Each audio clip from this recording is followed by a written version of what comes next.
Ok, entonces, el resumen de la historia del cristianismo, pero nos marca de un tiempo, de un periodo, dice el periodo romano, lo primero que nos sale, perdón, primero es el inciso A, dice el temporal. Son tres tipos de, tres periodos, perdón, acerca de la historia del cristianismo. El primero de ellos, el inciso A, es el temporal, el inciso B es el institucional y el C, que es el tercero, es el mundial. Pero yo dije, bueno, al momento de ver esta cuestión acerca del resumen del cristianismo, o sea, sí, falta algo. Entonces, no es la Biblia como para añadirle, ¿verdad? Pero realmente nosotros también tenemos que aprender acerca de un contexto. Amén. Porque sin un contexto nosotros prácticamente no estamos yendo hacia un lugar seguro, sino que podemos tomar cualquier tipo de interpretación, pero menos vamos a tener todo el paisaje completo. Entonces, me tomé la libertad de poder tomar un poco acerca del contexto de lo que es de la historia del cristianismo. Aquí en el inciso A, del primer, en el primer, en el punto número 1 dice periodo del Imperio Romano, años desde el 100 antes de Cristo hasta el 476, que es el imperio, lo que duró el poder del Imperio Romano. Pero quisiéramos, bueno, yo quisiera más que nada dar un pequeño resumen, qué fue lo que sucedió antes del nacimiento de nuestro Señor Jesucristo. No sé si hayan ustedes oído hablar acerca de los 400 años de silencio o el tiempo intertestamentario. ¿Sí han escuchado acerca de eso? ¿Qué es el tiempo acá? Intertestamentario. ¿Así se le llama también a los 400 años? Sí, a los 400. Porque está Sí. Bueno, ese periodo intertestamentario quiere decir que hubo un tiempo, 400 años, desde más o menos aproximadamente, algunos dicen que desde Disculpe, hermano, ¿cómo dijo la palabra? Intertestamentario, como estando en el medio. Testamentario.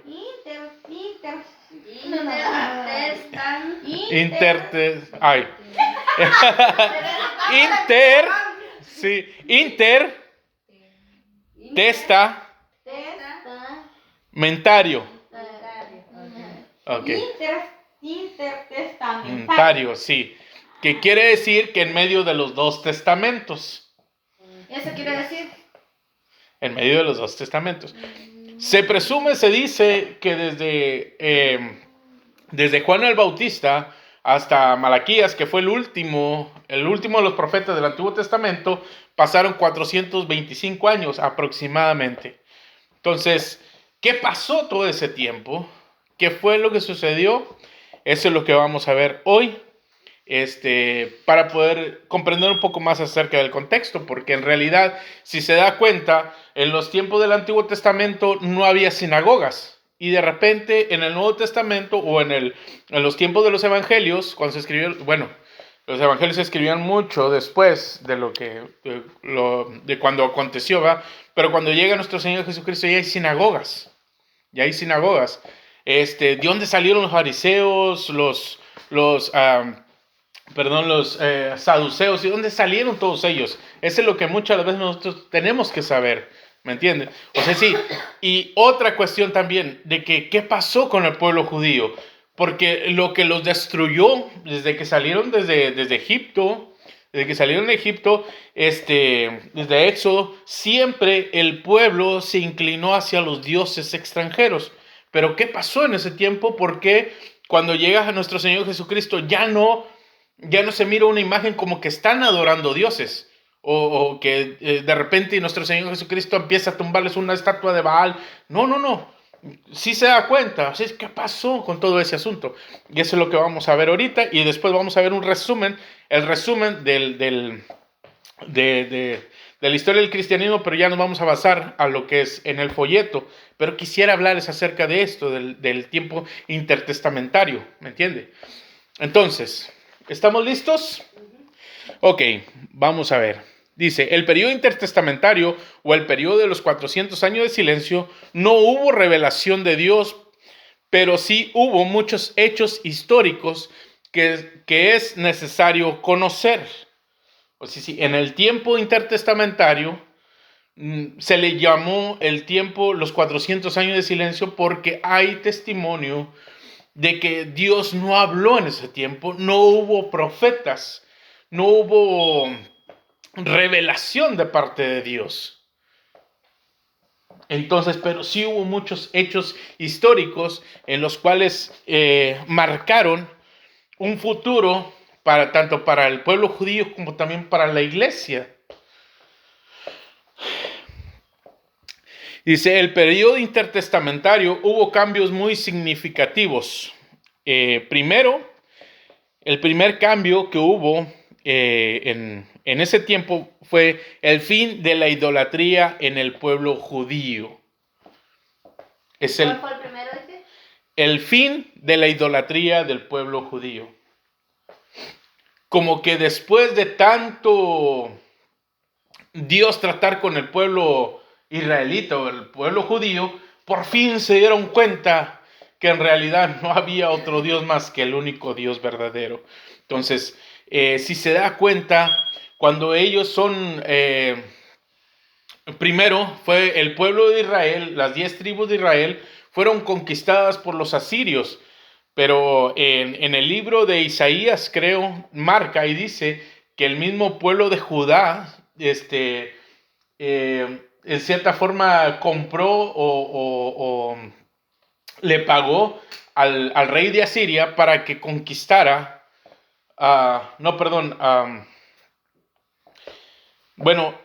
sí, para que conquistara el pueblo de Israel. A ver si no me equivoco. Para que conquistara el pueblo de Israel, pero entonces Judá, ahora el pueblo de Jerusalén, quedó intacto. Entonces, después Sennacherib trata de conquistar a lo que es Jerusalén, y es cuando sucede lo asombroso, que el rey Ezequías no se doblega ante el reinado de Sennacherib, y pide ayuda a Dios, y de repente Dios le da la respuesta por medio de Isaías, y después manda a su ángel y dice que mata a 185,000 asirios en una noche. Hay solamente muerte en el campamento de los asirios.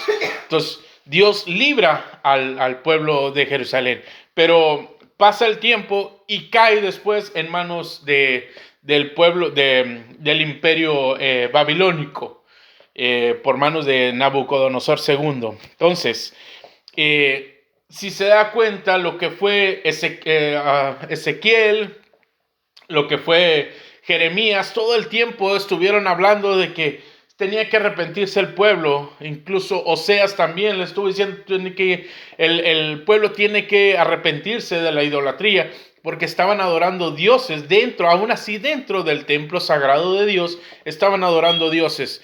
Entonces, hasta ahí llega no sé, el pensamiento de buscar ídolos, porque después de eso viene el juicio. Después del juicio, el mismo profeta Jeremías les escribe que tenían que pasar 70 años de cautividad. Entonces, cuando empieza a llegar el tiempo de que ya podían salir de la cautividad, o que ya había profetizado Jeremías, Daniel se pone a indagar, se pone a checar y empieza a derramar su corazón delante de Dios y le dice, hey, Señor, y si ya falta poco para que se cumplan esos 70 años que tienes predestinado para tu pueblo Israel. Y ahí es cuando le manda el ángel y le da la profecía de las 70 semanas. Que eso tendría que tener inicio cuando el rey Ciro mandara construir el templo. Entonces, si se da cuenta, el pueblo ya en los tiempos en los tiempos, ¿dónde lo tengo? Bueno, en los tiempos de Nehemías, Esdras y Esther, cuando llegan otra vez, fueron los tiempos de los, perdón, del imperio, de los medos y los persas, perdón, el imperio de los medos y los persas. Entonces ahí ya no se vuelve a escuchar acerca de ídolos. Y el pueblo de Israel aprende la lección. Después de todo lo que pasaron, aprende la lección. Entonces,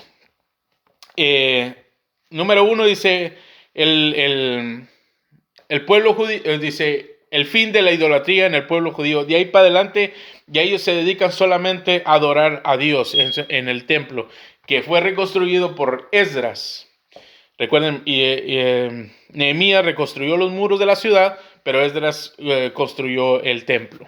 Fue en el mismo tiempo. Número 2 dice, el origen de las sinagogas. En los tiempos, se presume que en los tiempos de Esdras, el sacerdote, se empezaron a construir muchísimas sinagogas, o podemos llamarlo, es sinagoga para los judíos, para nosotros son iglesias, para los musulmanes son mezquitas, o sea, sí, un lugar de adoración a Dios, ¿me entienden? Entonces, de ahí empieza el origen de las sinagogas. Número 3, el surgimiento de los libros no inspirados. Por ejemplo, en la primera y segunda de Macabeos, Eclesiástico, Judith. ¿Sí lo van a escribir? La segunda. Esa es la tercera. La tercera. De los libros no inspirados, ¿no? Ajá. El surgimiento de los libros no inspirados. ¿Sí han escuchado acerca de eso? Los tres estuvimos hablando. Los deuterocanónicos. O apócrifos. Ya sé, buenas palabras bien difíciles. Apócrifos. Ajá. Son. Son primera y segunda de Macabeos. Primera y segunda de Macabeos. Eclesiástico. Judith. Tobías. Sabiduría. Y Baruch. Esos libros los tiene, bueno, en el primer siglo, creo que todavía esos los tenían en el canon de las escrituras. Pero después de muchos concilios,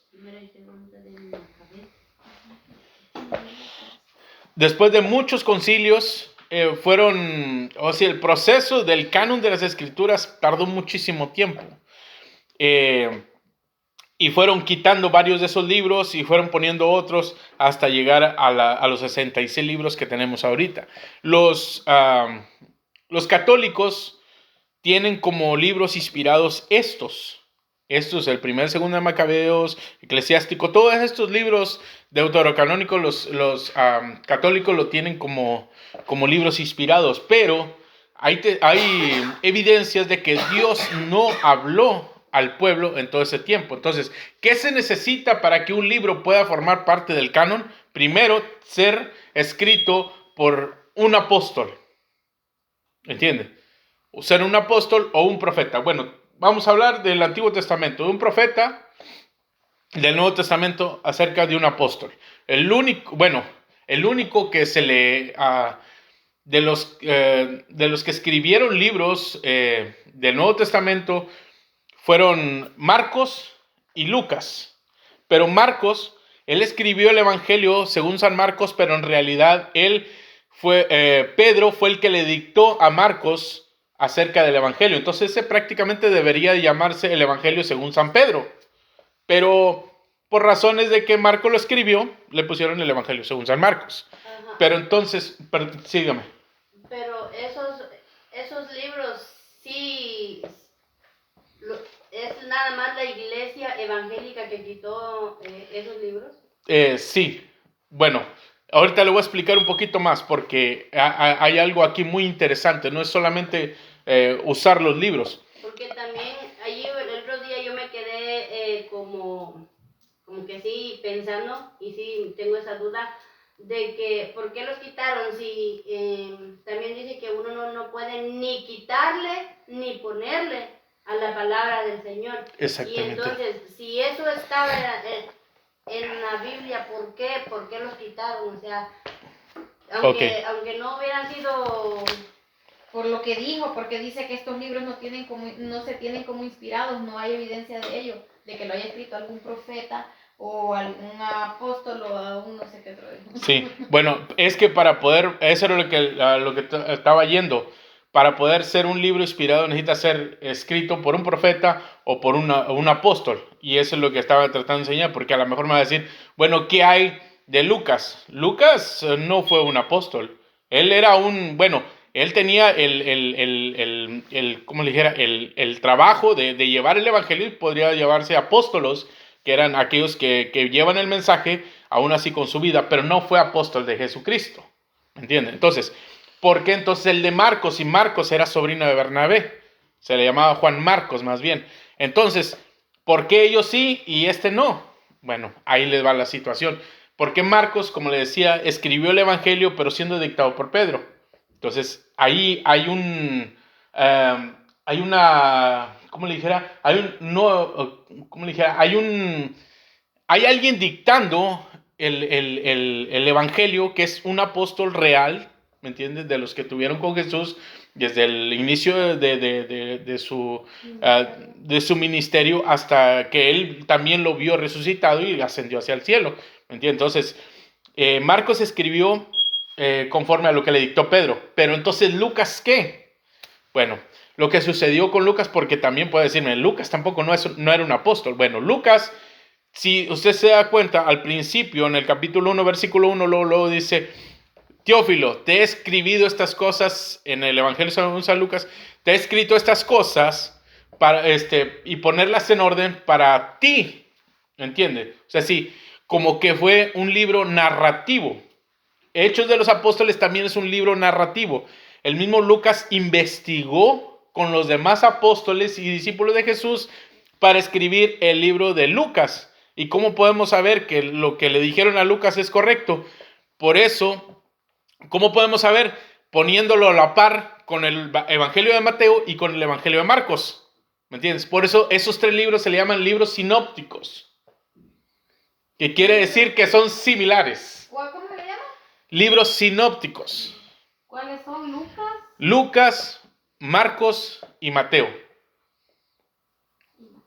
O si fuera en orden, era Mateo, Marcos y Lucas. Pero yo lo acomodo y de Sí, ahí lo... Son libros que Lucas, Marcos, son llamados y Mateo. Mateo, sí. Libros sinópticos. Sinópticos, que son similares. ¿Por qué no es similar el libro de Juan? Porque Juan se enfoca en otra cosa. Se enfoca en el amor de Dios. Es diferente. Todas las narraciones de Juan no coinciden con los demás porque Juan escribe acerca de lo que es estar cerca de Cristo. Entonces, ahora sí, vamos, ¿por qué esos libros no fueron libros inspirados o por qué no formaron parte del canon? Ahí les va la situación. Porque como libros históricos son buenos, pero como en ese tiempo Dios no habló, en ese tiempo Dios no dijo ni una sola palabra, ni una sola profecía, esos libros no se pueden llamar inspirados, sino son libros históricos de lo que sucedió, pero son libros en los cuales fueron hechos por el hombre y inspiración del hombre. Entonces, ¿cuál es el requisito fundamental que pueda tener un libro para que forme parte de la escritura? Eso lo vamos a ver cuando veamos lo del canon. El requisito principal es que tiene que ser inspirado por Dios y tiene que tener la misma línea o el mismo pensamiento. Porque mire, uno de esos libros habla acerca de los sacrificios. ¿Me entiende? De los sacrificios. Pero no eran los sacrificios que Dios quería en el templo. Entonces, ahí hay como unas ciertas cosas que van en contra de lo que es el mensaje principal de la Escritura. Y para que puedan formar parte de lo que es el canon, tienen que ser inspirados, tienen que seguir la misma línea de pensamiento, y tiene que ser escrito por alguien, un apóstol o un profeta. ¿Entiendes? para eso, no reunió los requisitos, los quitaron. Entonces, ¿por qué los católicos sí lo tienen? A lo mejor para sentirse más espirituales, pero si no leen los 66 libros que tenemos nosotros, ¿para qué quieren tanto libro? Si como quieren ni lo leen, ¿me entienden? Es triste, es crítico, pues. Entonces, si se da cuenta, la escritura son 66 libros, sí, pero todos llevan un mismo mensaje. La misericordia de Dios sobre nosotros. Nosotros siendo pecadores siempre como las chivas, siempre arrancando para el monte. Y Dios jalándonos otra vez para lo limpio. ¿Entiende? Para donde hay pastos. Pero a nosotros nos encanta el monte. ¿Me entiende? Entonces ese es el mensaje principal de la Escritura. ¿Entiende? Todo desde Génesis hasta Apocalipsis. Empieza en Génesis con un lugar santo y pasa toda la Escritura y hasta... llega hasta Apocalipsis capítulo 22 y habla acerca de un lugar santo. ¿Me entiende? Entonces, ese es el principio y es el final. Pero todo tiene que ver con Dios. Nunca he leído esas historias. ¿De qué se trata? ¿De qué? Yo ni siquiera las había escuchado. De Sí los... sabía que habían otros Otros libros, pero ajá. los nombres, o sea, como no son de la Biblia, no me han interesado. Sí, exactamente. Pues a mí también no crean, no me interesaba ni de por curiosidad. Soy curiosa, entonces. Bienvenido, cristiano curioso. Yo soy curiosa porque no sabe de qué habla. Es que si usted se enfrenta con un católico, los católicos le sacan esto de lo primero hasta lo último. Sí, pero necesita... Son sus libros, no son los míos. ¿Por qué se los quitaron? Pero usted dele las reglas esas, las reglas del canon, de que no son inspirados, Dios no habló, y pues realmente tienen que ser escritos por alguien. Son históricos, son inspiración de hombre. ¿Y por qué cayó el Señor en ese tiempo? ¿Cómo? ¿Por qué no habló? Nadie habló. No quiso hablar. ¿Sabe? No quiso hablar. No quiso hablar. En verdad, es un Cayó misterio. para traer la gran sorpresa. Yo creo que sí. Es un misterio que no habló entonces. Es que si se da cuenta, hay una situación. Cuando dice en su profecía lo que va a suceder, solamente hay que esperarlo. Es lo que estábamos hablando el otro día acerca de los profetas y todo ese asunto. ¿Por qué? Porque si ya Jesús ya dijo que Él va a volver, hay que hacer lo que nos puso a hacer, a trabajar y esperar lo que Él venga cuando quiera, porque eso es. Recuerda, cuando se le da a Daniel las 70 semanas, dice 70 semanas están predestinadas para ti, para tu pueblo, que es el pueblo de Israel, no nosotros, porque Daniel no era mexicano, ¿me entiendes? Entonces, es para su pueblo. Entonces, si se da cuenta, ya tenía un plan Dios. Entonces, ellos lo único que tenían que hacer es esperar ese plan, ¿me entiendes? Por ejemplo, dice, van a pasar 7 semanas, primero, para que desde la salida de la orden de Ciro hasta a la reconstrucción del templo, van a pasar 7 semanas. Desde la orden, reconstrucción del templo, va a terminar con las 7 semanas. Y luego después dice, van a pasar otras 62 semanas y luego se le va a quitar la vida al Mesías.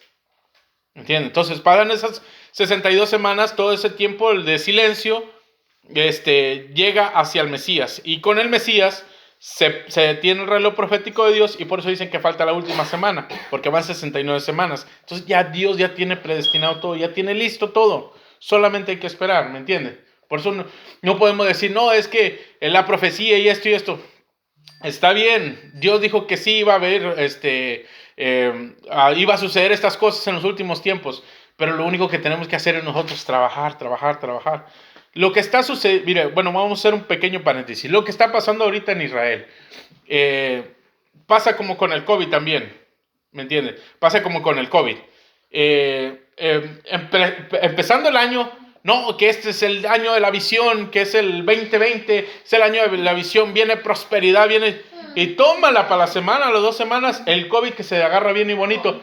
Después, todos los que decían que venía la prosperidad, ya después estaban diciendo, no, vienen cosas peores, y que quién sabe qué, y si te enfermas, cómete el cabello que está en la Biblia, y empiezan a sacar un montón de cosas. Incluso salió una niña también, que mañana se va a acabar el mundo, hermanos, y que arrepientas, y que quién sabe qué, llorando y temblando la niña. No se acabó el mundo, llegó ese día, no se acabó el mundo, ya hasta pasamos hasta como un año más, 2 años, y no pasó nada. ¿Por qué? Porque ya Dios lo tiene predestinado todo el asunto. ¿Qué es lo que vamos a hacer?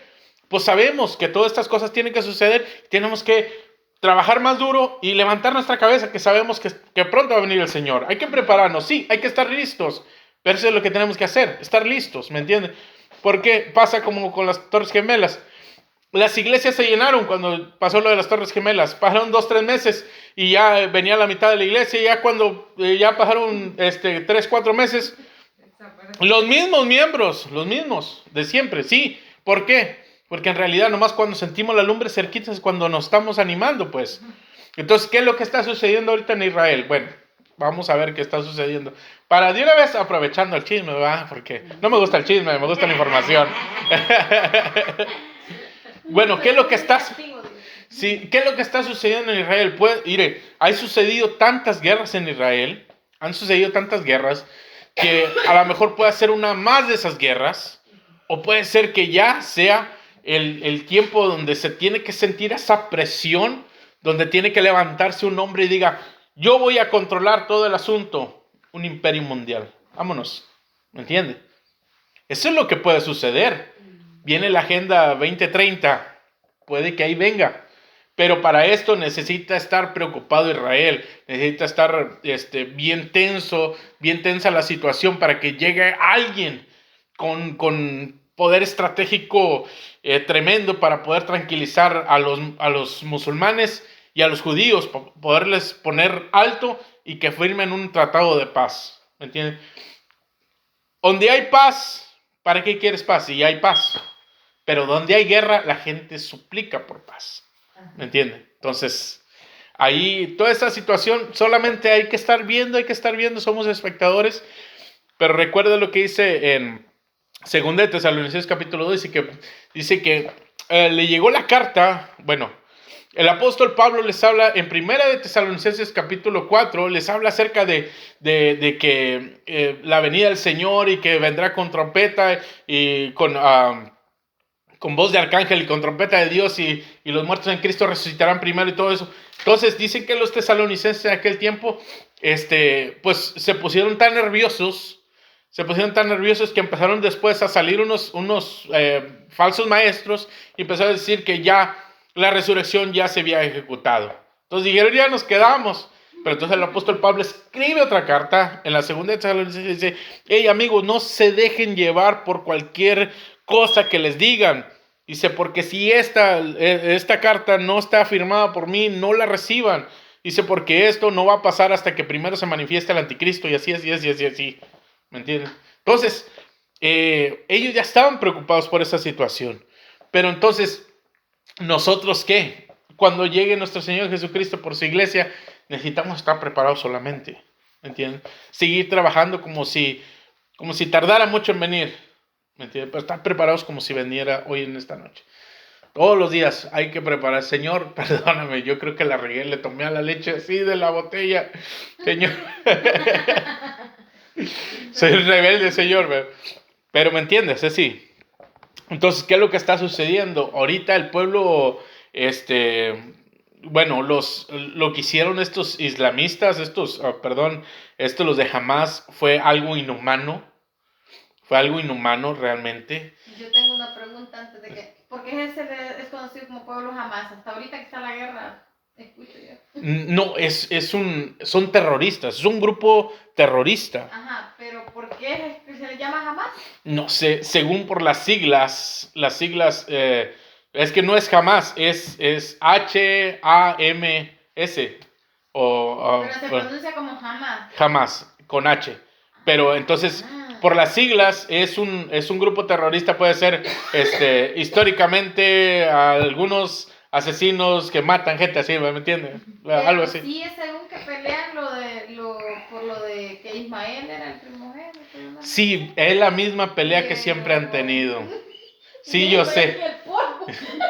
Yo no sé. Es que yo no sé por qué llorar por la leche derramada, pero no es tanto por eso. Es que detrás de todo eso viene un plan satánico. El enemigo siempre ha tratado de destruir al pueblo de Israel. Fue el que usó usó a Hitler, imagínense, a Hitler en la Segunda Guerra Mundial. Bueno, antes de que se suscitara la Segunda Guerra Mundial, empezó a reclutar a muchos judíos en los campos de concentramiento. Y Hitler quería erraer por completo al pueblo judío. ¿Por qué? Porque sabe que tiene que venir Jesucristo, tiene que poner su pie en el Monte de los Olivos al final de la gran tribulación, o al final de los 70 años, de la última semana, tiene que venir nuestro Señor Jesucristo. Está en Zacarías capítulo 14, tiene que venir. Entonces imagínense viniendo nuestro Señor Jesucristo a un lugar que supuestamente es Israel, pero que no hay israelitas. Entonces imagínense, dice también en Isaías, le dice Dios a los israelitas, sí, a los israelitas le dice: ustedes son mi pueblo, ustedes son mis testigos. ¿Por qué lo dice? ¿Por qué dice Dios: ustedes son mis testigos? ¿Por qué? Porque en un pasado, Dios trata con ese pueblo, ¿me entienden? Entonces, en la historia está, imagínense, si llegamos al futuro de repente y se cumplió el propósito del diablo, erraer por completo a todos los judíos. Entonces, ya todo eso, lo que pasó en el Antiguo Testamento, va a quedar como algo histórico. Y entonces, ¿qué va a decir la gente? Bueno, está bien, está hablando acerca aquí en la Biblia que hubo un pueblo judío y así, o un pueblo israelita. Primero Zacarías 14 y luego Isaías. Bueno, entonces, imagínense que digan: no, pues está bien, creemos en el Dios de la Biblia, pero ese pueblo que dicen no lo conocemos, o no existe, que no existan judíos en este tiempo. ¿Quién va a dar testimonio de todo lo que hizo Dios? O de lo que está haciendo. ¿Quién va a dar testimonio? Los judíos. Por eso ellos fueron desde el año 70 después de Cristo hasta el 1946, cuando empezaron a regresar a su tierra Israel. Todo ese tiempo, ¿qué pasó con los judíos? No los acabaron de matar. La Inquisición, los reinados se llevaban a los judíos de esclavos, y en vez de que terminaran con todos ellos, ¿qué fue lo que sucedió? Hubo más.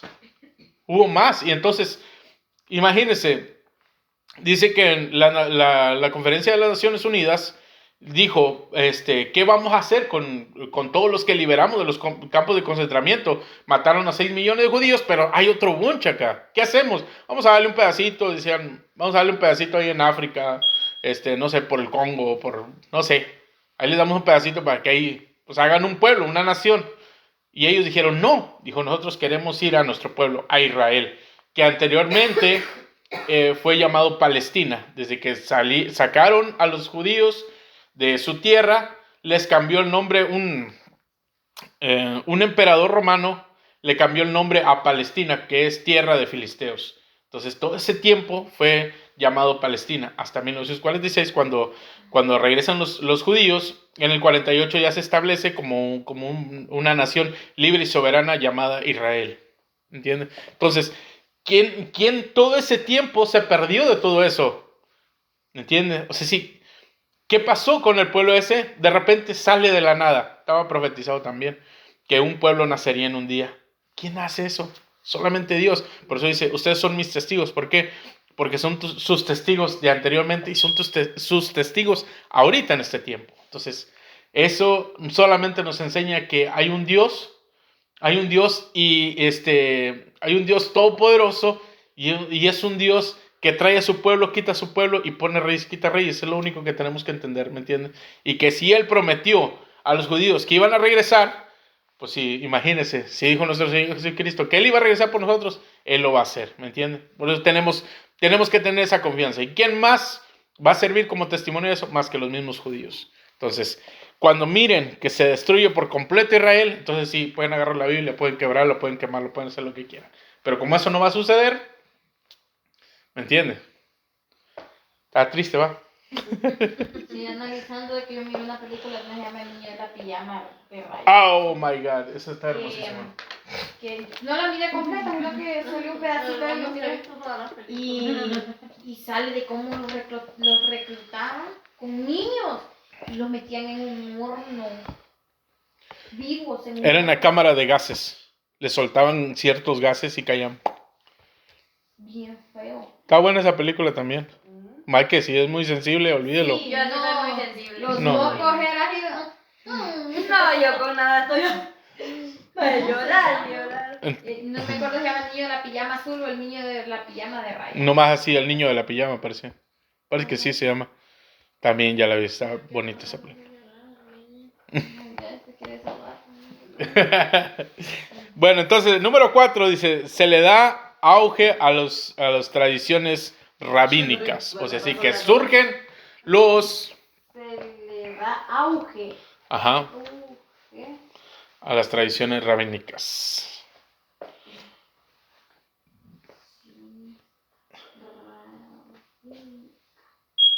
Rabínica viene de maestro. Rabino, sí. Rabínica. Maestro. Bueno, entonces ahora sí vamos a entrar de lleno ya a lo que son los periodos. 4 periodos que marcaron la historia. En esos 400 años de silencio. Pero aún no se conoce por qué Dios guardó su silencio. No se conoce por qué. Es como le digo, como ya tenía todo el plan, solamente era esperar que se cumpliera el tiempo. Pero en sí así no se conoce. Lo último que dice...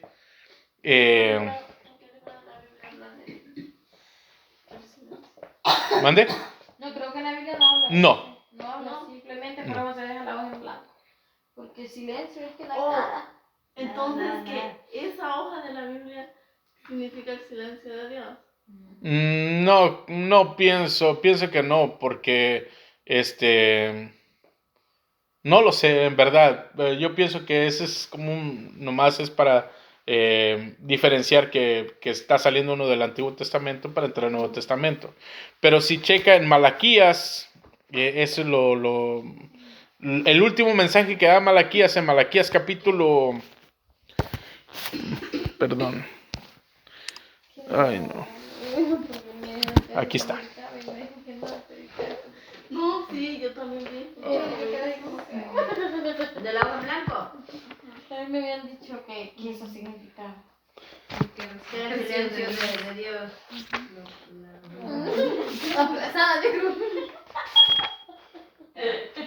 No crea, bueno, A mí sí me da curiosidad saber qué hizo Dios. mire, Mira, yo creo que esa hermanita lo que está comprando que es un libro y contándole qué pasó. mire, bueno, ahí le va. Este es Malaquías, capítulo 4, el último, y empieza Nuevo Testamento, Mateo.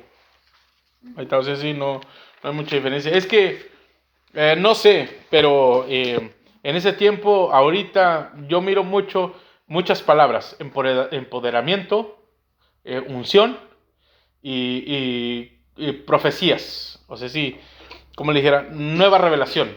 Y ya pueden sacar cualquier situación así tan simple y decir, wow, qué gran revelación. No es nada. Sí.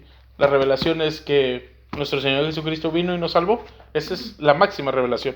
Pero todas esas cositas nos llaman mucho la atención y eso es lo que ahorita se está peleando mucho en las redes sociales. A ver quién tiene mejor revelación, ¿me entienden? Y eso es lo que nosotros tenemos que evitar, porque por ahí entra el gusanito de la duda y Satanás puede sacar provecho de todo ese asunto, ¿me entienden?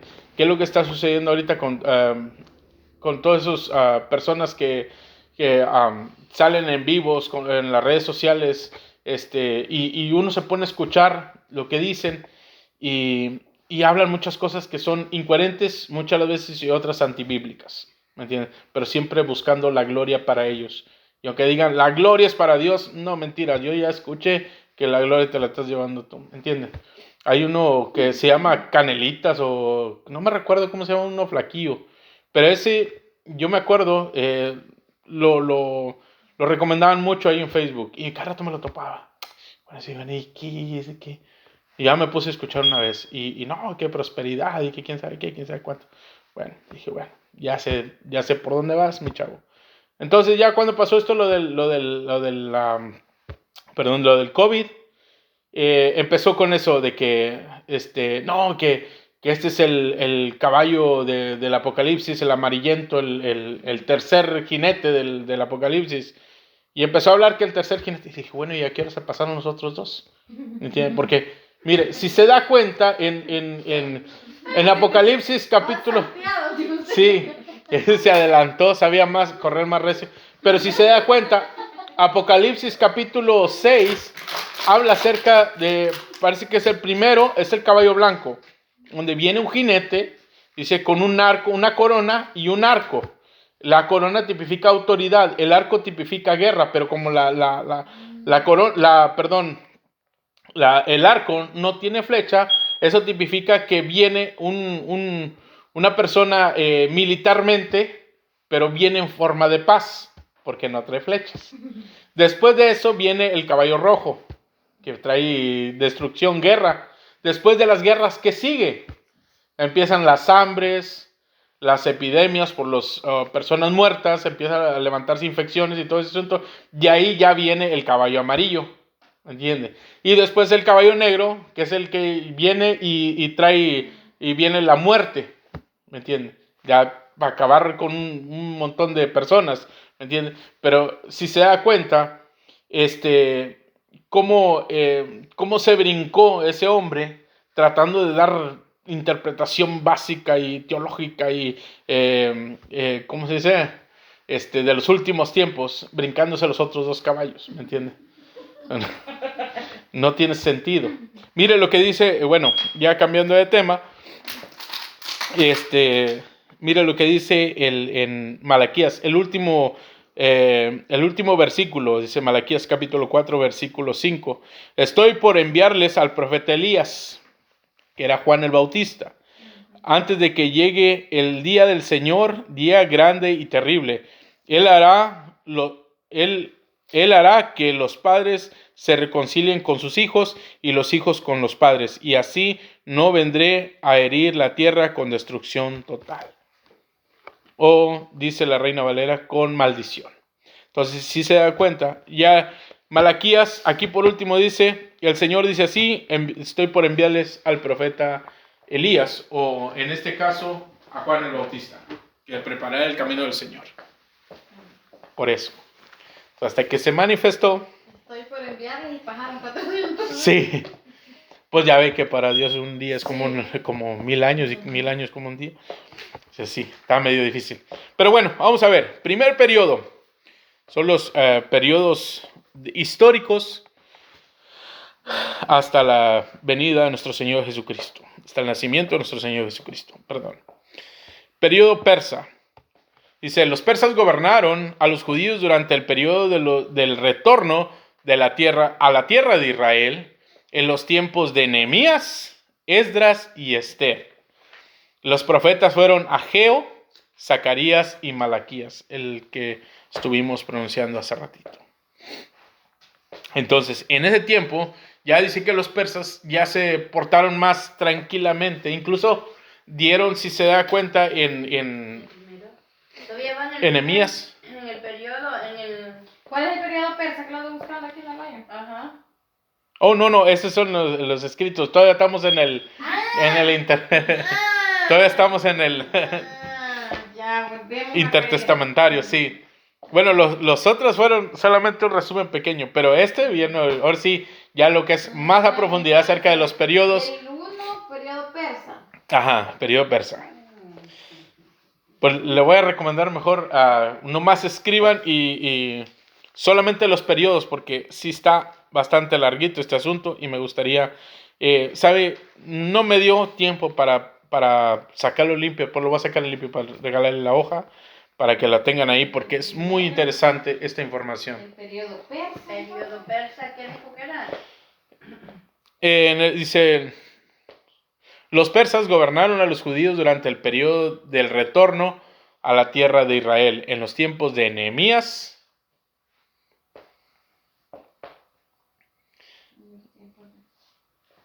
Esdras y Esther.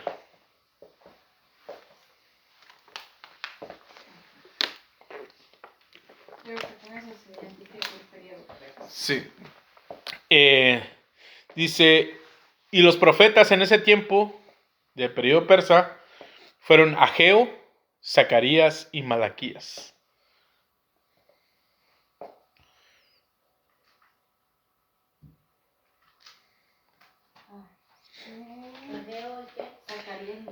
Zacarías y Malaquías, sí.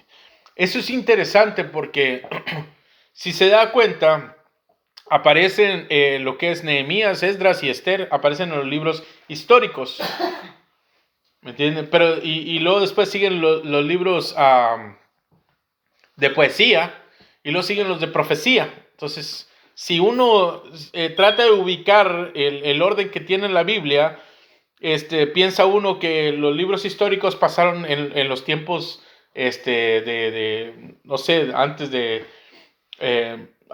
por allá por Samuel, por Primera de Reyes, pero en realidad esos son de los últimos que deberían de estar, ¿entiendes? Pero como tiene un orden de lo que es la ley, libros históricos, libros de poesía y libros de profetas menores y profetas mayores, perdón, y luego después profetas menores. Por ese orden, como lo pusieron, como que uno se tambalea, ¿me entiendes? No sabe uno ni para dónde arrancar, lo confunde uno mucho. Y es importante también saber cuáles profetas fueron los que estuvieron en los tiempos de los reinados y cuáles fueron los profetas que estuvieron en los tiempos del retorno de la cautividad. Por ejemplo, Malaquías. Podemos hablar un poquito acerca de Malaquías, no voy a tardar mucho, pero ya ve que dice esta situación, dice, por ejemplo, el capítulo y el versículo bíblico donde dice Malaquías capítulo 3:10, parece, dice, traer todos los diezmos al alfolí y hay alimento en mi casa, ¿me entiendes? Entonces, cuando miramos eso, decimos, bueno, sí es una ordenanza de Dios, pero tras eso, lo que Malaquías dijo, hay un trasfondo. Hay algo histórico que sucedió ahí, en el cual nosotros no sabemos, conocemos el versículo bíblico, sabemos dónde está, sabemos lo que dice, pero en realidad no sabemos de dónde viene todo eso. Entonces viene en el libro de Nehemías. Dice que Nehemías reconstruye los muros y después se regresa otra vez a servir al rey con el que él estaba sirviendo, al rey de Persia. Entonces dice que cuando regresa encuentra un despapalle. Un hombre samaritano casó a su hija con un muchacho o a su hijo, no recuerdo muy bien, pero el sumo sacerdote se emparentó con un samaritano y ese samaritano, parece que fue Zambalá, pues donde ellos tenían la bodega para guardar los diezmos, así que no eran dinero, sino eran grano y diferentes cosas de mantención para los levitas, que ese era lo que ellos recibían por heredad, lo que la gente llevaba de diezmo. Entonces, la bodega donde debería de guardarse el diezmo, o la despensa, podríamos ponerlo de esa manera, que era para los levitas, este hombre sacó todo ese asunto y metió sus muebles, metió no sé, una videocasetera, no sé lo que haya tenido, pues. Entonces tenía sus muebles ahí y era su cámara. Y ahí ya tenía él su cuartito, por decirlo así, su cuartito soltero, por decirlo. Entonces, ya como los que servían en el templo decían, oye, pues, ¿y lo que vamos a comer? Pues vámonos a trabajar. Y si salían a trabajar, pero ellos no deberían de trabajar porque ellos eran los que estaban sirviendo en el templo. Entonces, de esa manera, Malaquías escribe que así dice el Señor, miren, vuelvan, traigan los diezmos al alfolí para que estos hombres vengan otra vez a trabajar en lo que Dios los puso a hacer, ¿me entiende?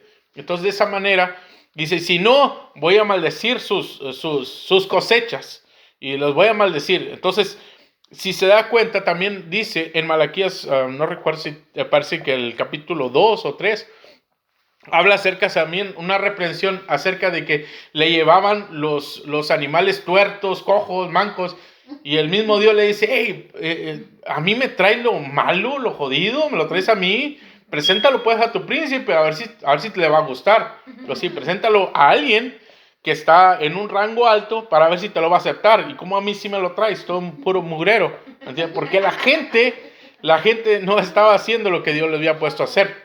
¿Me entiendes? Entonces, si se da cuenta, un contexto ahí en el libro de Malaquías, ahí sí lo... también está una película acerca de Nehemías y aparece ahí Malaquías. Ahí también va si quiere verla.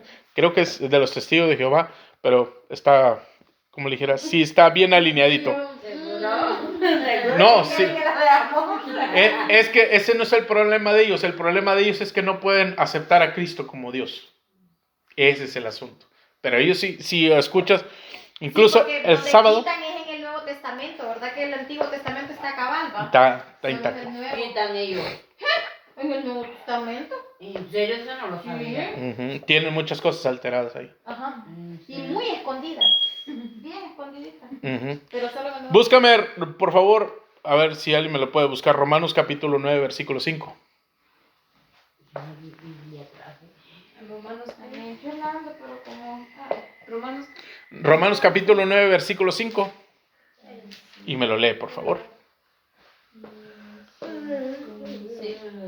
¿De quiénes son los patriarcas y de los cuales, según la carne, vino Cristo, el cual es Dios sobre todas las cosas? ¿Es qué? ¿Ah? ¿Qué dice? Ah, ¿Es qué? Dios sobre todas las cosas. ¿Con qué D? De mayúscula. Sí. Bueno, ellos lo tienen con D minúscula. ¿Entiende?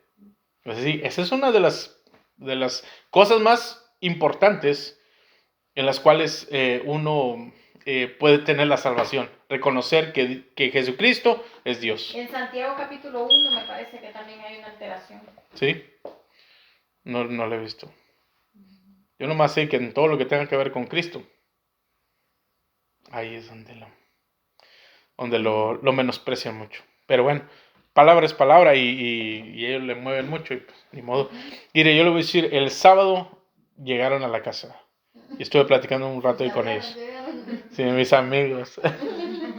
Estuve platicando un rato ahí con ellos. Y yo traté de sacarles información. Y conocen la Biblia, sí la conocen, pero no conocen el verdadero sentido de la Biblia. Ese es el problema. Sí la conocen. Incluso me decían, fíjese que sí es cierto. Y fíjese que sí es cierto. Pero de ahí no pasaba. ¿Me entiendes? Pero yo les decía, oigan, pero ustedes no hablan acerca de arrepentimiento. No, pues nosotros más les decimos, los animamos a que lean la Biblia, pero ¿de qué les sirve adquirir conocimiento si en realidad no hay arrepentimiento? Necesita haber arrepentimiento. Mire lo que dice en Hechos de los Apóstoles capítulo 2, cuando Pedro habla del mensaje, da el mensaje, y los hombres, dice, compungidos, dijeron, ¿qué debemos de hacer para recibir el perdón? Para que Dios nos perdone. Dice, arrepentidos, y bautícese cada uno de vosotros y van a recibir el don del Espíritu Santo. Eso es lo que tenemos que hacer. Pero de ahí nos brincamos a bautizarnos sin haber arrepentimiento. ¿Y cómo va a entrar el Espíritu Santo a nosotros? Y de ahí yo estaba esperando que me dijeran, no, es que el Espíritu Santo es una fuerza activa. ¿No? Para volverle a sacar mi repertorio, pues. Entonces, si se dan cuenta, sí conocen, pero andan desviaditos, pues, ¿me entiendes? Pero solamente en cuestión de la salvación es donde yo no entiendo, ¿me entiendes? Históricamente conocen, pero ¿qué pasa con la salvación, que es lo más importante? Entonces me dijeron, no, es que para poder salvar necesita hacer uno obras. Le digo, ¿obras? Le digo, las obras, solamente las obras que nosotros podemos hacer es la obra de Cristo, es lo único que podemos aceptar, porque en realidad de ahí para adelante dice que nuestras obras son como trapos de inmundicia. No, es que a ver que en Santiago dice, sí, en Santiago dice que, pero eso es algo que nosotros nos tiene que salir, no algo que tengo que hacer a fuerzas no lo puedo hacer nada. Entonces, le digo, y entonces, ¿cómo usted sabe que usted es salvo? No lo sé. ¿Y cómo no lo va a saber? Dice, no, es que no lo sé, solamente Dios lo sabe. No, le digo, mi hermano, ¿cómo cree? ¿Y para qué le sirve la fe? No, pues para creer en Dios.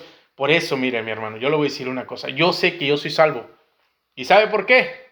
Porque por mis obras, no, por las de Cristo. Porque lo que hizo Cristo, eso me cubre a mí.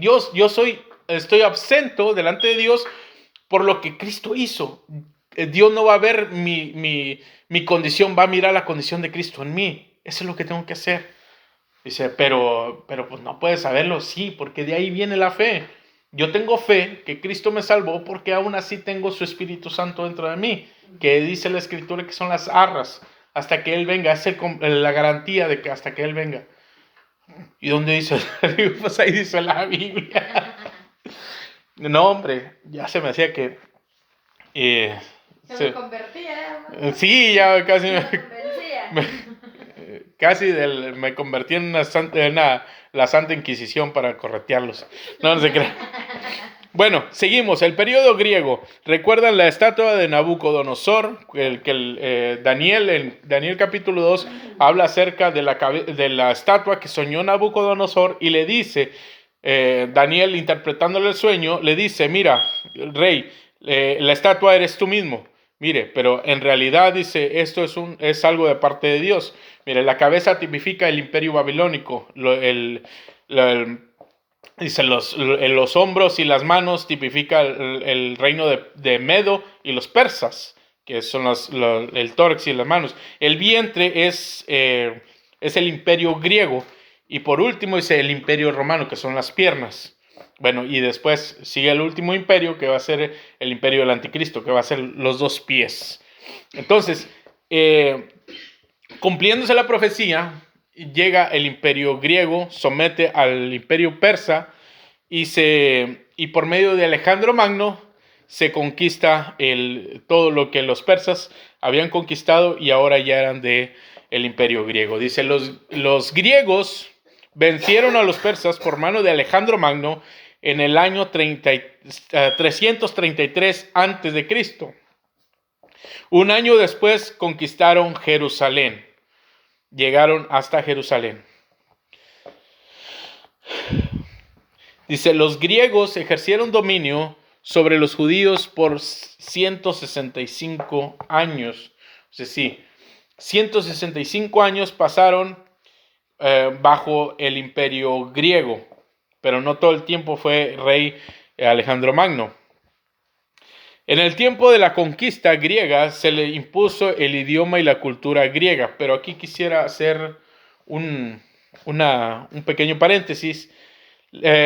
Según historia antigua escrita por Flavio Josefo, es un libro judío histórico, narra acerca de lo que sucedió en los tiempos de Alejandro Magno. Cuando Alejandro Magno llega para conquistar Jerusalén, según lo que dice Flavio Josefo, dice que se abrieron las puertas de Jerusalén, salieron los sacerdotes vestidos de blanco y llegaron con el rollo de Daniel y le enseñaron a Alejandro Magno, le dijeron, mira, aquí estaba ya profetizado que tú ibas a venir. Aquí está el imperio griego. Y no es mentira, es un libro escrito por un profeta de Dios. Dice que Alejandro Magno, y ahí vuelvo con lo de la profecía, mire. Alejandro Magno dice, es cierto, dice, yo anoche tuve un sueño donde una persona me decía que lo que iba a suceder ahorita, lo que estaba sucediendo en ese momento. O sea, sí, Dios le muestra proféticamente a Alejandro Magno que iban a salir los sacerdotes y le iban a enseñar el rollo donde estaba escrito donde él iba a conquistar. Entonces, de esa manera, Alejandro Magno dice, ¿sabe qué? Ustedes pueden seguir con sus tradiciones, ustedes pueden seguir con sus cosas, yo de aquí me regreso, pero están bajo el poder, bajo el imperio griego, pero aún así, yo no voy a sitiar, yo no voy a destruir nada de Jerusalén, y se mantiene Jerusalén intacto en ese tiempo. Está medio curioso, yo me quedé bien asombrado. ¿Cómo salen estos hombres, estos sacerdotes con aquella seguridad y enseñarle que eso ya estaba profetizado? Alejandro Magno fue el que más se impresionó de la profecía tan exacta que les perdona la vida, porque donde llegaban era arrasar con todo, por completo. Bueno, entonces seguimos. Dice, poco tiempo después Alejandro Magno muere en el año 323 a.C. Su imperio se repartió entre 4 de sus generales.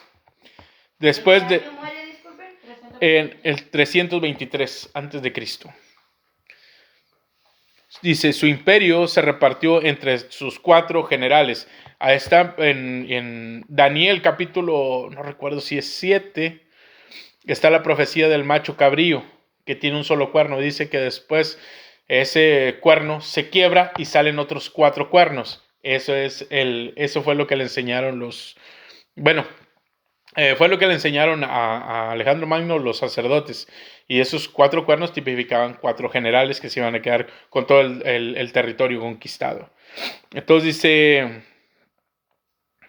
entre los 4 generales. Después, 2 generales prevalecen de todos.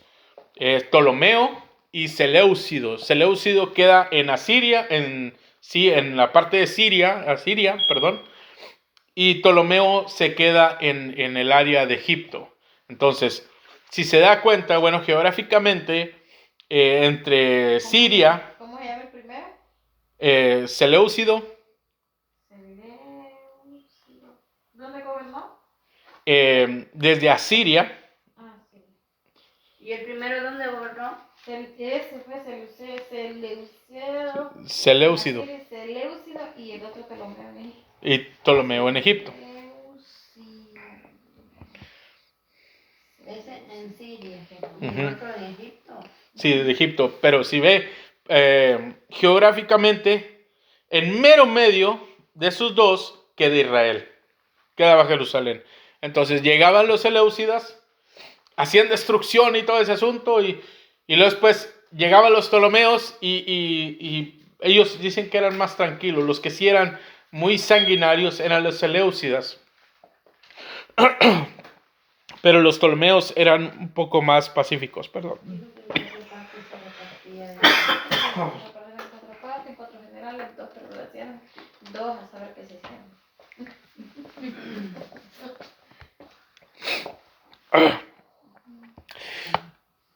¿Vamos bien? Vamos bien. Ok. Dice, en ese tiempo los judíos se dividieron en 2. Los que abrazaron la cultura griega y se les llamaron helenistas, y a los otros, los judíos más conservadores y nacionalistas. O sea, sí, había de las 2 partes con los judíos. Unos que querían quedar bien con los griegos y otros que querían a fuerzas retener su cultura y su sacerdocio, pues. Dice, por su parte, los seleucidas eran muy crueles con los conquistados. El peor de todos se llamó Antíoco IV. Eso sí, apúntelo para que vean. ¿Cómo se llama? De los seleucidas, el peor fue, se llamaba Antíoco IV. Y Porque tuvo Antíoco 1, 2, 3, 4. Antíoco.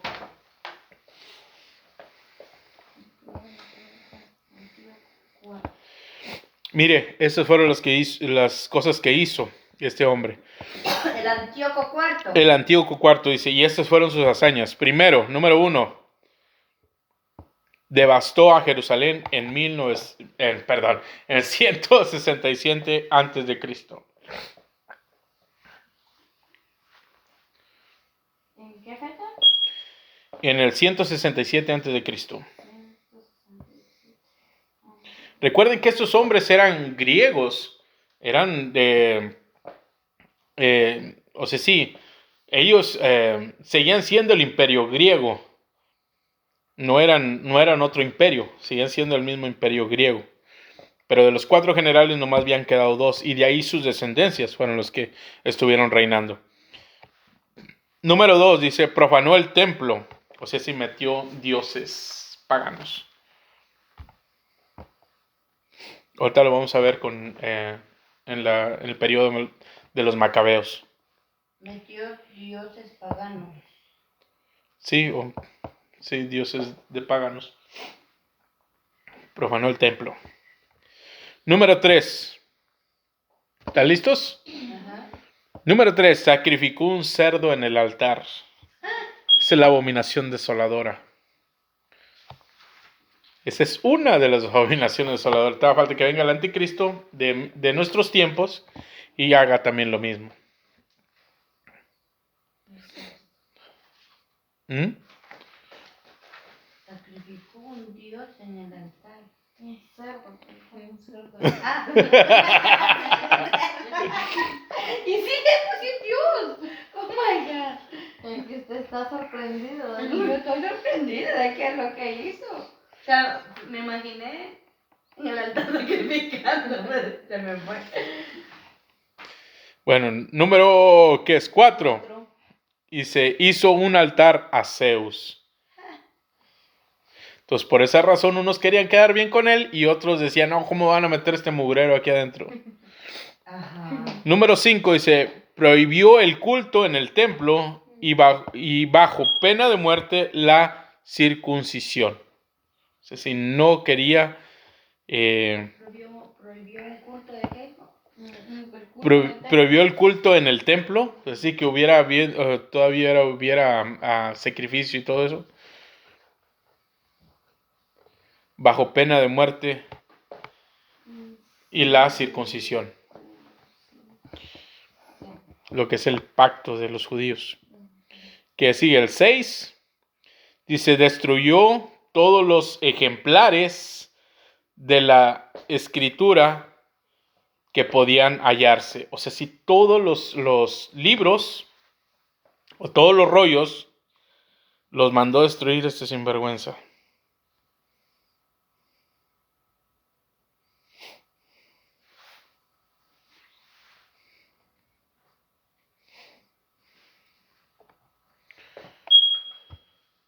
Y mandaba matar a las personas que tuvieran en su poder rollos o ejemplares en su poder. Era totalmente... En ese tiempo se le llamó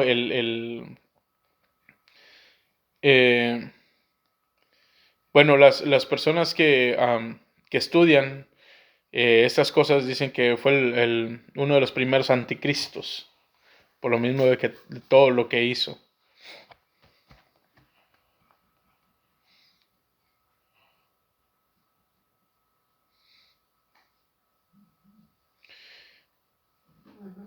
Ok, número 6, 7. 7 dice, vendió como esclavos a miles de familias judías.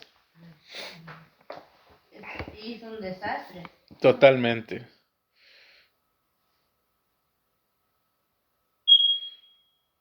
Y número 7.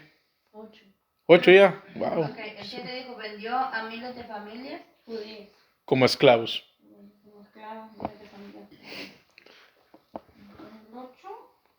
Ok, dice, y recurrió a toda forma inimaginable de tortura para obligar a los judíos que renunciaran a su Dios y su religión. ¿Eh? Un poco más despacio. Oh, perdón. Dice, y recurrió a toda forma imaginable De tortura. para obligar a los judíos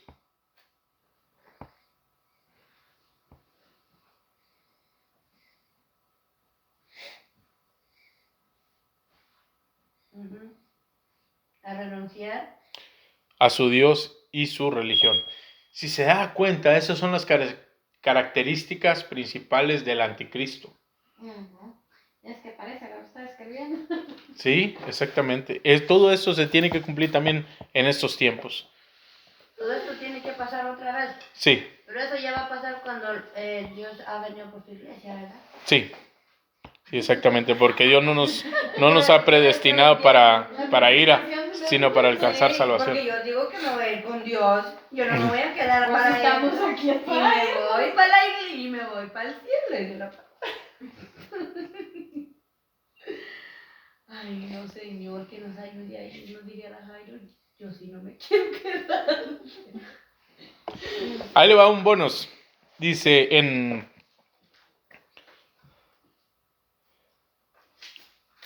el año 150 antes de Cristo,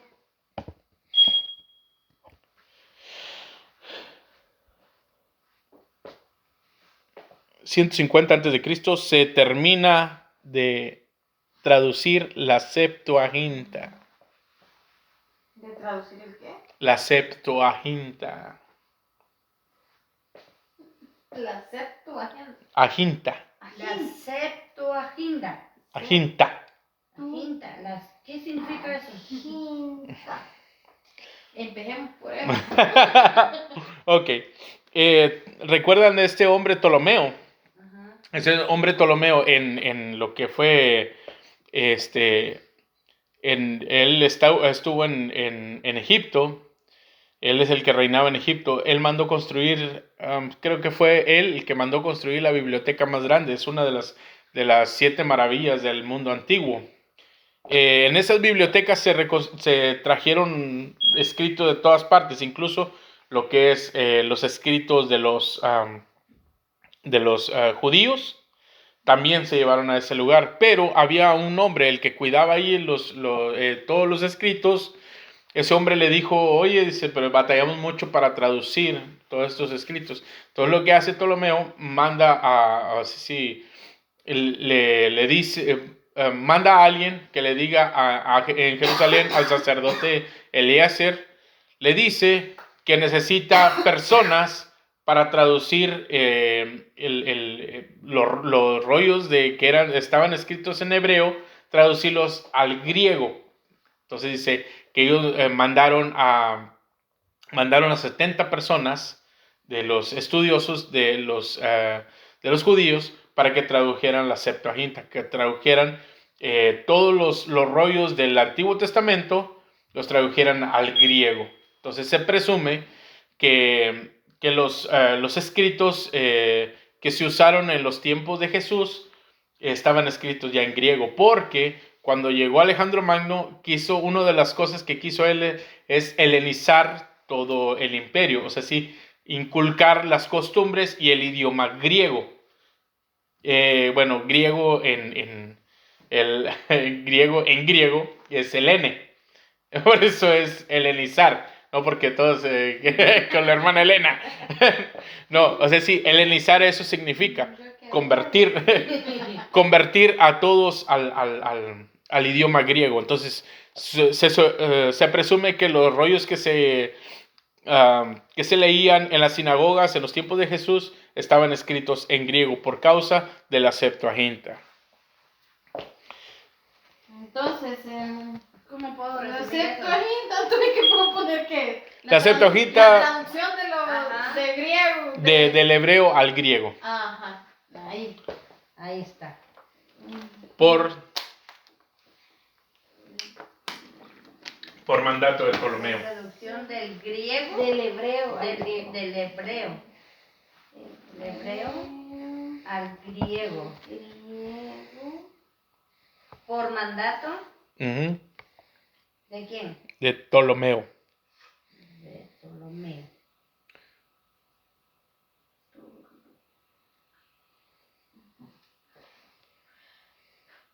¿Ok?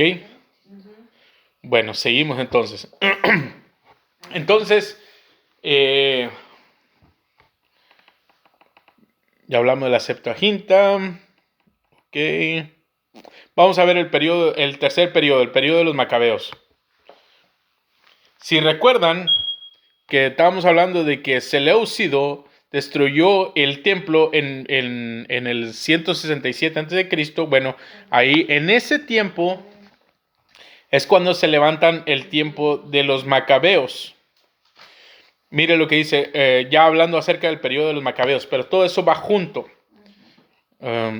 Dice, en el año 167 a.C., un oficial griego ordenó a los judíos de una aldea llamada Asmón, cercana a Jerusalén, que adoraran al dios Zeus. Ya ve, lo mismo que sucedió con Antíoco, que metió a Zeus, incluso sacrificó un cerdo, pero fíjese, eso fue después que sacrificó un cerdo ya de puro coraje. Dice que adoraran al dios Zeus, que era el dios principal griego. Cuando eso sucedió, el pueblo judío obedeció la orden, no, un principal judío, dice, obedeció la orden, pero el sacerdote Matatías se negó y mató al judío y mató al oficial griego. Y este hombre Matatías, dice que este Matatías dice, después de estos hechos, se refugió en las montañas, y los hijos de Matatías fueron Judas y Simón, y huyeron junto con él.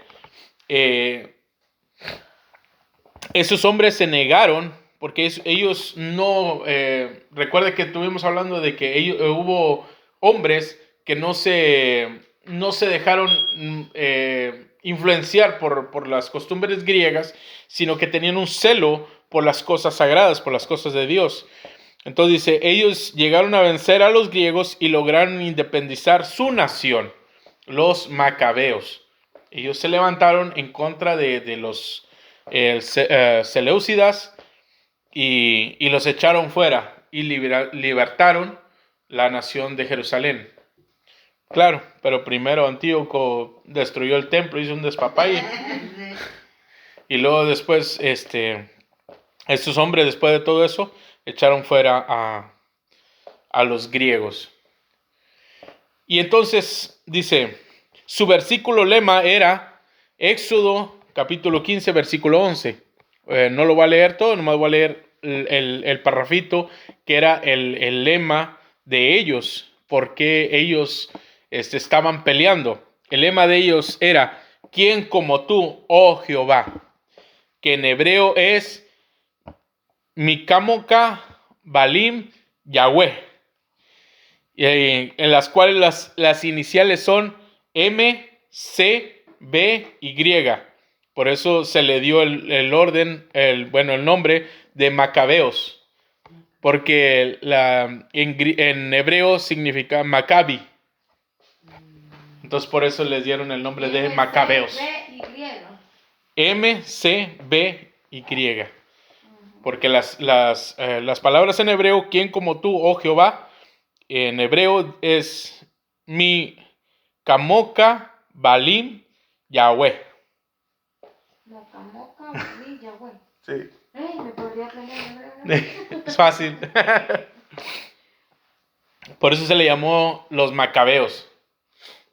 Matatías.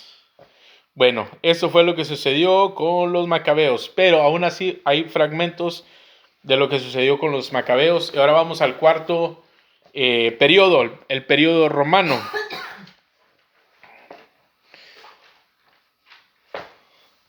En hebreo que se traduce así, ¿verdad? ¿O en griego? En hebreo. Macabeos. Maccabi. Bueno, el cuarto periodo, el periodo romano. En el año 69 a.C. comenzó una guerra civil entre las dos familias asmoneas. Esas familias, después que conquistaron, El año... que los dos al mismo tiempo no 69. ¿En qué año? En el año 69. Antes de Cristo, ¿va? Sí, antes de Cristo. Ya ve que los números van de retroceso. Ajá. Ok, entonces dice, había una guerra civil entre dos familias asmoneas. Los macabeos eran asmoneos. Entonces, estos hombres, cuando echan fuera al imperio griego, después ellos restablecen el sacerdocio y el sacerdote era el que dirigía al pueblo de Israel o al pueblo de Jerusalén. Entonces, pero como siempre hay si hay, como dicen, no inmiscuyas tus familiares en tus negocios o algo así, ¿verdad? Había dos familias que siempre estuvieron luchando por el mismo propósito, pero después como que a ciertas cosas no les gustaron, dice, y de esas dos familias pues se metieron en guerra. Esta guerra duró 7 años y finalmente una de las familias hizo una alianza con los idumeos, que era un reino del sur. Checa ese bien el nombre idumeo. al hacer alianza con esa familia, prevaleció en el control de Israel.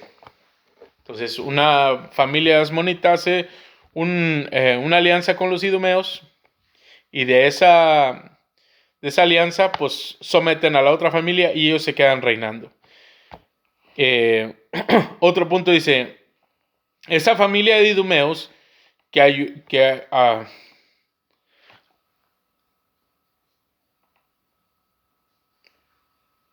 ayudó a los asmoneos, había enviado a un joven a estudiar a Roma, esos idumeos. Y ese joven llegó a hacer amistad con los más influyentes en Roma. No pierda de vista a ese joven. El joven asmonita llegó a ser muy amigo de un joven que llegó a ser el emperador de Roma. En ese tiempo los romanos acababan de derrotar al imperio griego y por consiguiente conquistaron a los judíos y les impusieron los tributos, los tributos o los impuestos. Perdón. Al poco tiempo, el asmoneo que estaba al frente de Israel murió. Perdón. Vuelvo y retomo porque...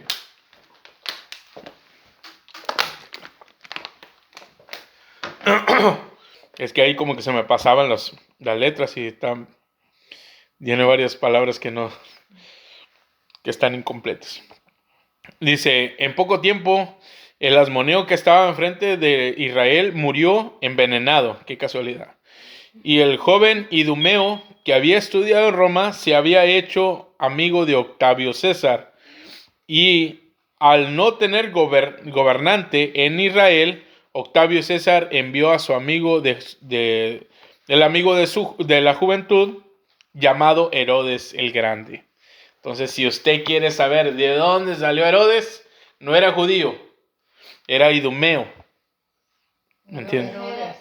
Herodes el Grande. Por eso los judíos no lo querían.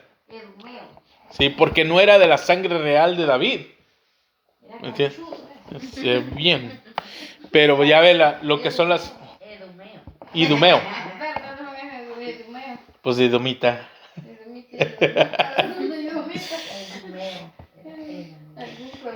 Idumeo.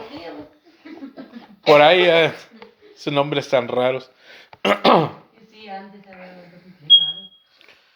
No crea ya. Y antes de decir lo mismo de nosotros.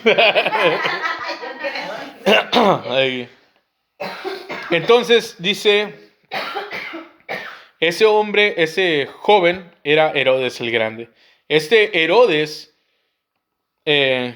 como era un hombre idumeo, tuvo que casarse con una mujer asmonita, o sea, sí, de Jerusalén o de esa parte, para reclamar el trono de Israel. Dice, pero los israelitas no estaban de acuerdo que un idumeo fuera rey. Pero como este hombre, idumeo, tenía gran influencia en el imperio romano, fue rey sobre toda Judea. El rey Herodes era tan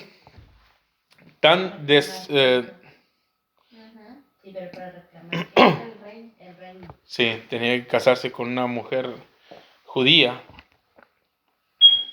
¿O se tenía que casar con una mujer judía? Sí. Pero como O bueno, Edumita dijo. Ajá, pero es que sí dijo la Ajá, palabra. entonces, pero vamos Sí. a poner aquí judía entre paréntesis. sí, póngale judía. Judía. Porque si no, Sí, se enojan los edomitas. Dice, el rey Herodes era un rey tan despiadado que mandaba asesinar a cualquiera que fuera un peligro para su trono. Fue lo mismo también que sucedió cuando nació nuestro Señor Jesucristo. Dice, incluso mandaba matar a sus hijos cuando ya tenían cierta edad, como para reclamar el trono o ser como una amenaza para el trono. A sus propios hijos. A sus propios hijos. Es que esto viene de antes. Pero hasta ahora.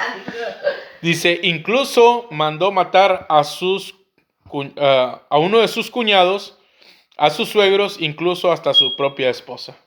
Porque pues eran judíos. No, Es el Herodes, ¿verdad? Herodes el Grande. Por eso también él mandó matar a todos los niños menores de 10 años en Belén cuando escuchó que un rey había nacido. Eso en el tiempo de nuestro Señor Jesucristo.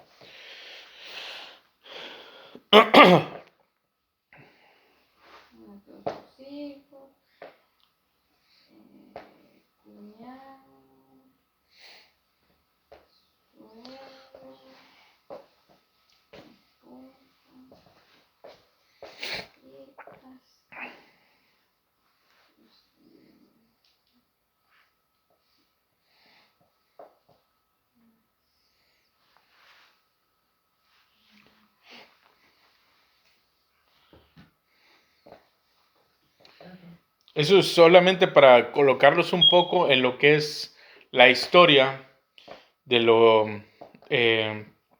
de esos 400 años de silencio.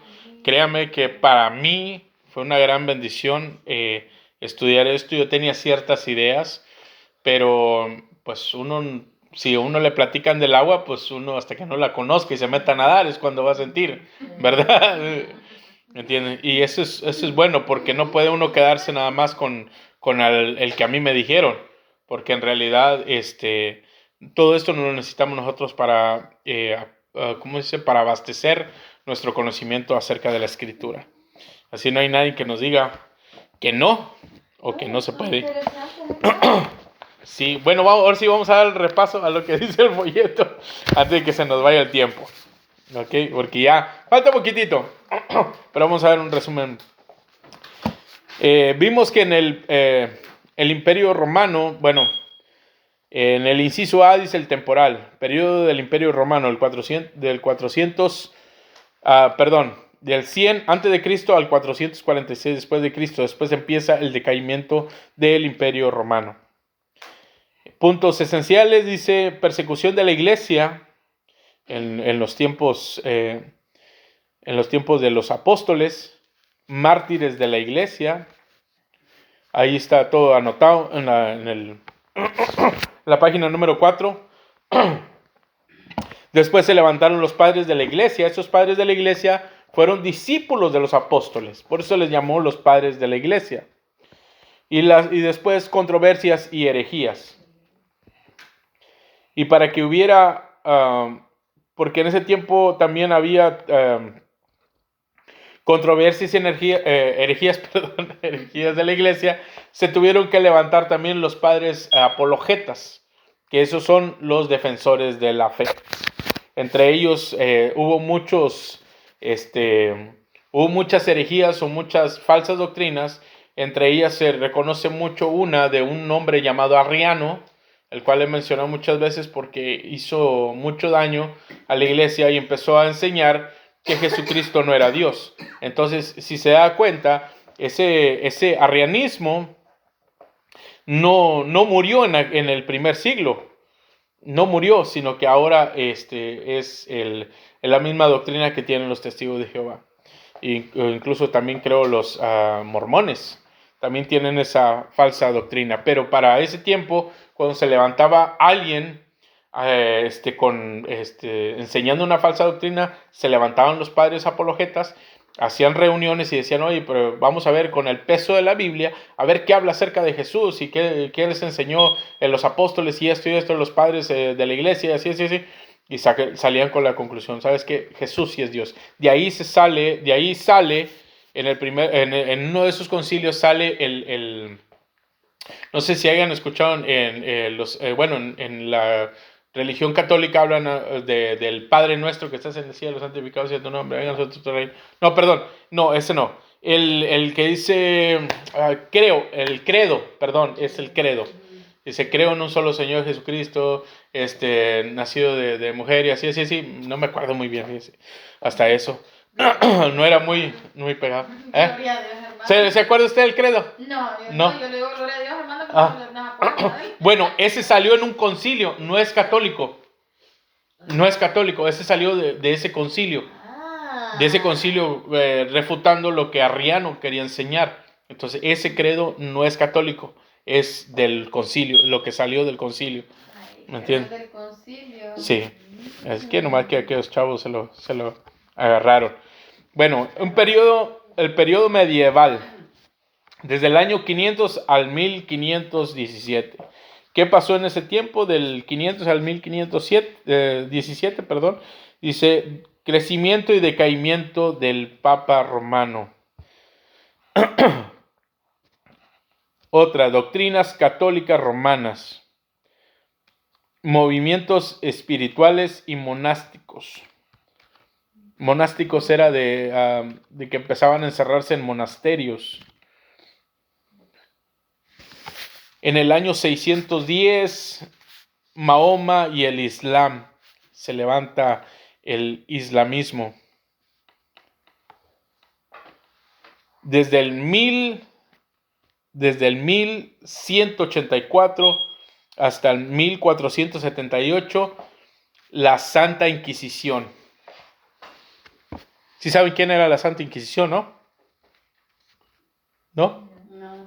Bueno, fue cuando se levantaron los católicos a arrasar con todo aquel que no fuera católico, incluyendo musulmanes, incluyendo judíos, incluyendo verdaderos cristianos.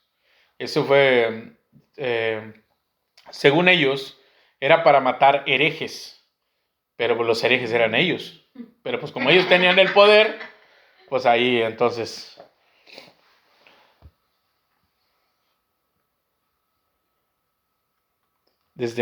Desde la Santa Inquisición, las siglas ICR es Iglesia Católica Romana. Desde el 1184 hasta el 1478 duró la Santa Inquisición. Que de santa no tenía nada. Ellos le tienen mucho respeto a eso, ¿no? ¿A qué? A la santa esa. No, la Santa Inquisición era un plan un plan del Papa para poder convertir a todos al cristianismo o al catolicismo. Uno que ellos siempre veo yo que llevan, tiene como tipo un círculo y al lado tiene así como un sol. Sí, algo así como Sí. un sol. ¿Y cómo le tienen respeto a ellos a eso? Que es algo que la otra vez le mandé un video a la pastora, porque en una iglesia católica le acercaban eso a la gente y decía que las tomaba el Espíritu Santo y caía, solo porque le acercaban eso a la persona. No es donde, bueno, no es donde está como Cristo y en el medio tiene una hostia. Que supuestamente la hostia se convirtió literalmente en carne. Porque supuestamente nuestro Señor Jesucristo dice que ese es el cuerpo y la... Sí, Varias ajá, cositas, no me como acuerdo cómo un se sol, llama. ajá, como un sol alrededor. Sí, Pero está grande y ellos lo cargan. Sí, no lo he visto, necesita No, mandarlo. ¿cómo le tienen de respeto? Porque yo tengo familia que son bien católicos, desde allá, algo así, algo así. Ah. Algo así, ¿verdad? Oh. Dice que no lo... No lo había O así, visto. bien, Exacto, así, así. ¿verdad? Ujú. Y dice Yo que sí no. lo he visto en diferentes formas. Yo sí lo he visto. Sí, Yo creo que lo he visto más así. Yo. Le tienen tanto respeto a eso, pero es que Gran para ellos es custodia, algo... ostensorio, dice. Vamos a ver cómo se dice. Exacto. Sí, Santa custodia. últimamente los Custodia eucarística. Algo así. La Eucaristía. No recuerdo muy bien.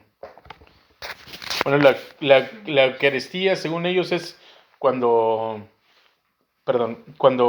dan la hostia, ¿no? Porque a lo mejor es esa que le digo que supuestamente tienen una hostia que se convirtió en carne, que era supuestamente la carne de Cristo. Ujú, sí. No me deja que veamos lo que es la historia, lo que sucedió con todo ese asunto, no me se va a asombrar, pero tremendo. Cómo echaron mentiras para poder recaudar dinero. Vamos a ver lo que fueron las indulgencias, como un papa animaba a la gente a dar dinero porque estaban construyendo en ese tiempo la basílica de San Pedro y pues necesitaban muchos fondos. No, tremendo todo ese asunto. Pero bueno, vamos a ver. Y por último dice movimiento pre-reformáticos. Pues unos dicen que eso empezó desde Martín Lutero, pero ya desde antes ya habían habido varios personas que se levantaron en contra de las enseñanzas o las doctrinas de del catolicismo romano. Entre ellos estaba John Hus, John Whitfield, estaban un hombre llamado Baldo, que traía muchos seguidores y se le llamaban los valdenses. Hubo también pena de muerte sobre todos ellos. Estuvo tremendo. Bueno, antes de que se me olvide, acerca de la Santa Inquisición, cuando se levantó Mahoma, cuando se levantaron los islamistas, empezaron a convertir a las personas a la fuerza. Entonces, entre ellos pues iban católicos y todo eso. Entonces se escucha ese rumor en Roma y después mandan a los soldados supuestamente para poder luchar en contra de los islamistas. Entonces llegaban los romanos hacían un despapalle, mataban gente, mataban judíos, mataban cristianos, mataban islamistas, y luego después llegaban los islamistas, empezaron a matar católicos, empezaron a matar, se hizo un despapalle. Entonces el propósito más que nada de la Santa Inquisición era eso, derrocar a los islamistas en aquel tiempo, convertir a todos al cristianismo, a la fuerza. Bueno, el tercer periodo, el periodo moderno, lo que es la Reforma, después de Martín Lutero. La Reforma, el periodo moderno es de los años de 1517 hasta nuestros tiempos. Los hechos más notables en estos tiempos, desde el 1517, la Reforma, donde se levantan las iglesias, la luterana, de ahí también salen los presbiterianos, los bautistas. Hay muchas denominaciones con trasfondo reformado, pero que son desde esos tiempos, del tiempo del 1500. El movimiento reformático y el recobro de la fe, el protestantismo, los puritanos también, los bautistas, era lo que decía, los metodistas también. Bueno, los metodistas creo que son más actuales. Algunos movimientos modernos, como por ejemplo el pentecostalismo, el cristianismo, carismatismo o los carismáticos. El regreso a Roma y la iglesia en el futuro, en lo que vaya a suceder, de tantas iglesias que hay. Bueno, esos son los hechos más importantes del inciso A. Vamos a ver. El protestante, el inciso B, institucional, el protestante. 3 divisiones. El protestante se encuentra al norte de América y al oeste de Europa, son lugares donde está el protestantismo más fuerte, o estaba, pues. La división protestante fue y es un esfuerzo, me imagino, de restaurar el cristianismo bíblico primitivo, buscar librar la fe de toda contaminación pagana, y que en cuanto dio. Bueno,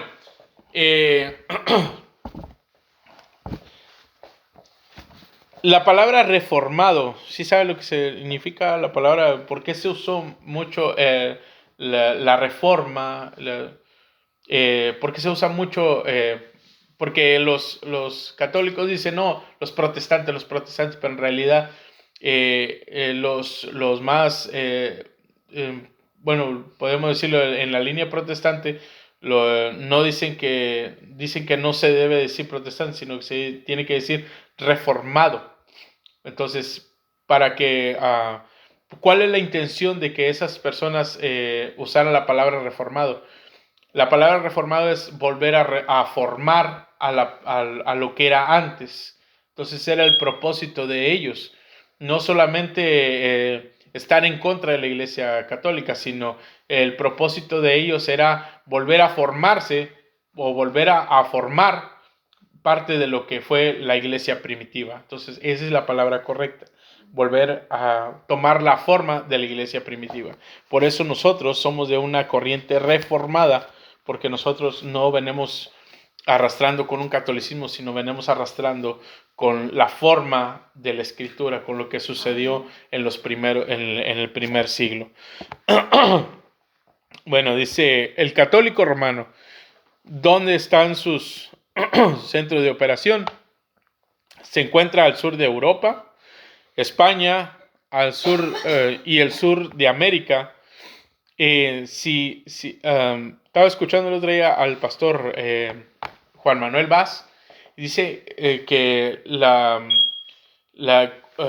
iglesia católica no es lo mismo a como es acá. Allá ser cristiano no es fácil.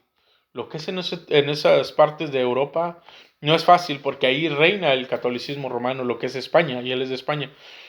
No es fácil, dice, para ellos, pero pues ahí ellos están, pues son hermanos en Cristo, pero es donde predomina más lo que es el catolicismo romano. Ya en México hay muchos lugares que no son, que prácticamente no son católicos, sino hay muchos lugares que ya son, podemos verlos reformados. En Sudamérica, donde son más ustedes, para allá se enviaron más misioneros. No conozco a nadie, en verdad no conozco a nadie que no conozca o que no haya estado en una iglesia reformada, ya generalizando, puede ser bautista, metodista, presbiteriana, pentecostal, ¿entiendes? Me refiero a todo eso, pero no hay nadie que diga yo desde pequeño yo iba a la iglesia católica. La mayoría te va a decir yo vengo de una iglesia reformada, ¿cierto? Porque en realidad se enviaron más misioneros hacia Centroamérica, como México estaba más emplagado lo que es el catolicismo romano, pues a lo mejor sí, pero la gente sigue más a la tradición. La tradición. Y ahí es donde nosotros no dejamos entrar lo que es la verdadera palabra de Dios y al Espíritu Santo en nosotros. Y hasta que Dios no nos anda jalando las orejas cuando nosotros nos damos cuenta. Bueno, entonces dice España, al sur de América, la división católico-romana es una mezcla de cristianismo, paganismo, griego y romano. Así, es una capirotada de todo ese asunto. ¿Verdad? Católico griego. Se encuentra al este y el sureste de Europa, Asia, Rusia, estados bélicos, Palestina, etc. La visión católica griega es una mezcla de cristianismo, paganismo griego y oriental. O sea, también ahí anda Buda. Inciso C, y ya con eso terminamos. El mundial. Bueno, no es el de Qatar. En la antigüedad, Egipto, Asiria, Babilonia, Persia, Grecia y Roma. La medieval, desde la caída de Roma hasta el descubrimiento de las Américas. Gracias. El periodo moderno, desde el siglo XV hasta el presente, de 1400 al 2010. Es el periodo moderno. Entonces, ya ve que eso era más fácil de decirlo. Y ya ahora sí la próxima semana vamos a entrar ya lo que es el periodo del Imperio Romano. Desde el 100 hasta el 476. El Imperio Romano. ¿Qué fue lo que sucedió en todo ese tiempo? Ya más detenidamente. Pero, más que nada, mi enfoque en esta clase era enseñarles acerca de lo que fue en los 400 años de silencio. Porque en realidad nosotros tenemos que saber todas esas cosas. ¿Qué fue lo que sucedió? ¿Por qué de repente aparecieron las sinagogas? ¿Por qué los macabeos? ¿De dónde salió Herodes? ¿Por qué nadie quería a Herodes? Pues porque no era judío. Entonces, es la tradición judaica. Era un asesino. Entonces, según la tradición judaica, tenía que ser tiene que ser de la descendencia de David.